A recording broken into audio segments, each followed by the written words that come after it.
Oh, there, I call this one Up the Ladder Glaciers because the speed at which I'm doing these cuts isn't my typical fast, speedy, high octane speed.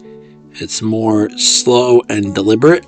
I try to make it as smooth and slow as possible, like a floating glacier. And there is the deck back in new deck order. We'll continue.